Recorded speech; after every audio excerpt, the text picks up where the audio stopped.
Hi, I'm Bruce Banman, and I'm going to put my name forward, and I'm running to lead the Conservative Party of British Columbia and to be the next Premier of BC. Why? Well, I'm doing this because British Columbia needs a leader who's willing to roll up his sleeves and do the work needed to fix what David Eby and the NDP have broken. Real leadership means taking on the issues when others refuse to or are scared to. When I crossed the floor to join the Conservative Party of British Columbia, I didn't do it because it was easy. In fact, I received criticism for doing so. I did it because I listened to British Columbians. I did it because I felt in my heart it was the right thing to do. A lot of people have forgotten how important my decision was. That decision gave the Conservative Party of British Columbia official party status. That decision gave hardworking British Columbians a stronger voice in the legislature. It allowed us to turn up the volume on issues the NDP didn't want to talk about and other parties were too scared to even raise. Leadership takes courage. Leadership means standing up when it counts. And I've done that, exactly that, many times. On my very first question as a Conservative MLA, I raised serious concerns about inappropriate materials that were being used in our children's classrooms.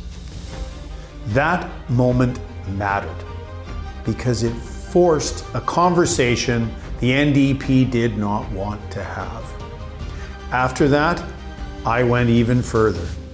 I called for the full repeal of SOGI 123 because it is not working.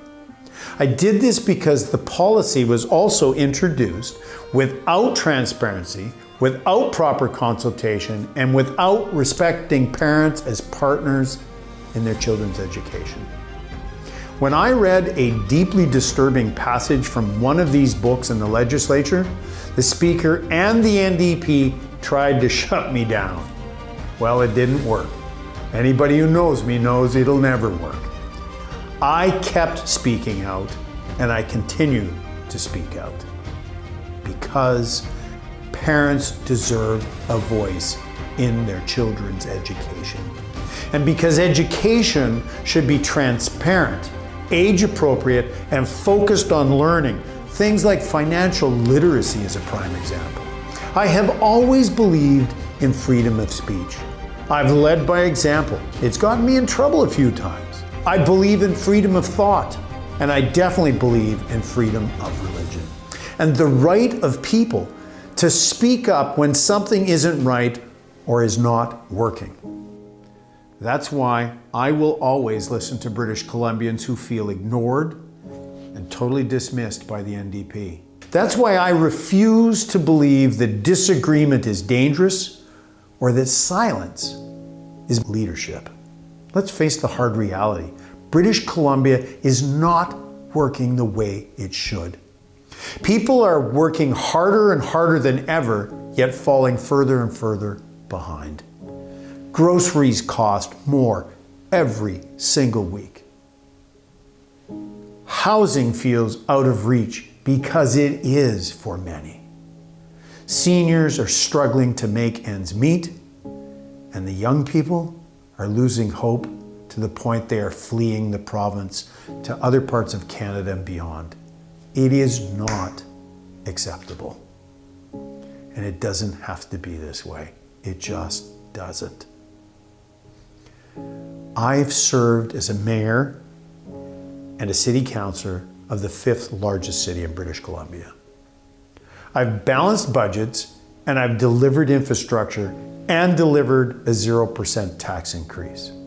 I've seen how decisions made in Victoria land on real people and the consequences of those decisions. As an MLA, a healthcare professional, and a former small business owner, I've watched the NDP government spend more and more and more while they deliver less and less and less. Let's have a look at the facts. Let's take a look. Spending is way up. Debt is also way up. And we have a historic provincial deficit. Yet results are down. Communities feel less safe. Repeat violent offenders are released back onto the streets within hours sometimes. Victims are ignored and forgotten. The police are handcuffed and unable to do their jobs. Our society and the promise of a bright future is just falling apart. Yet we are told this is the new normal. Well, I'll tell you what, the new normal sucks. And I'm sick and tired of this new normal. And so are British Columbians. I hear it all the time. I refuse to accept the status quo any longer. Affordability is the issue people feel every day in this province. No one should have to choose between rent and groceries or heat and groceries. But today in BC, that's exactly what's going on. No one should be working full time and fall behind. But today in BC, many do. Ask people in food bank lineups. A conservative government, if I'm the leader, will lower costs. We'll cut unnecessary taxes and fees, and we're going to reduce the red tape that gets in the way to be able to grow our economy, increase the housing supply, and keep energy affordable and reliable and exportable. And we will fix the NDP's ICBC no-fault fiasco. Simply put, when anyone is faced with a life-altering injuries due to a motor vehicle accident, common sense dictates they should have the right to legal counsel. Drivers deserve fairness, lower premiums, and a system that works for them. Most importantly, they need to know the insurance system will have their backs if they ever need it.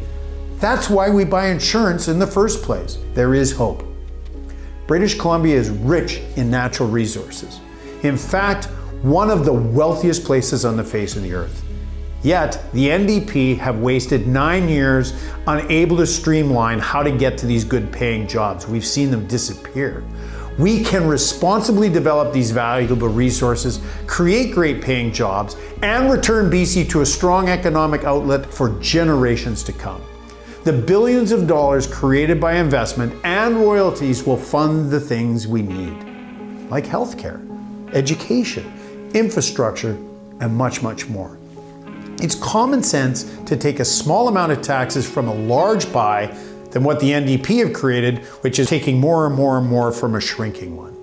That same common sense approach applies to property rights and reconciliation. People deserve clarity.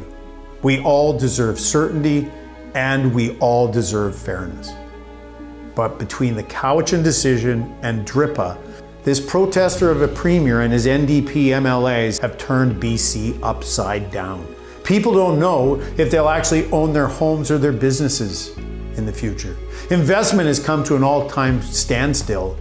You know what? As day one, as your premier, I will move to repeal DRIPA, appeal the Cowichan decision, and slash red tape so we can get projects moving again in British Columbia.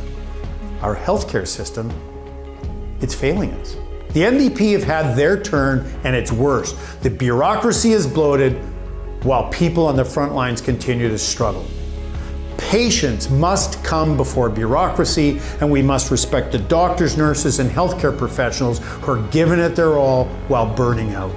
Access to healthcare for everyone in a publicly funded system doesn't mean access in 6 months after the diagnosis of cancer is spread to the point it's become inoperable. That's not right. The NDP have failed miserably.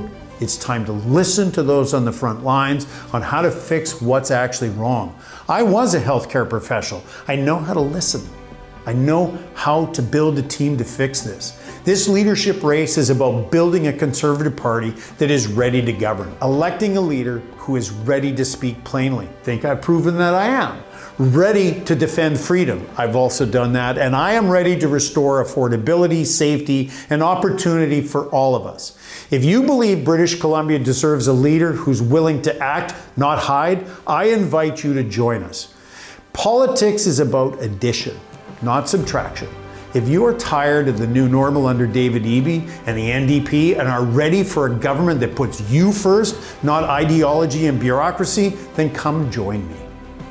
But only a member of the Conservative Party of BC can vote to elect a new leader. So I am asking you and all British Columbians to support me. How can you do that? Visit banmanforbc.ca. Sign up, become a member of the Conservative Party of British Columbia, and sign up to help me win on May 30th. You know what? I'm ready to lead. I've proven that I can. I'm ready to serve, and I've proven that I do that. Together, I know we can build a common sense British Columbia without apology. I'm Bruce Banman, and I'm asking for your support.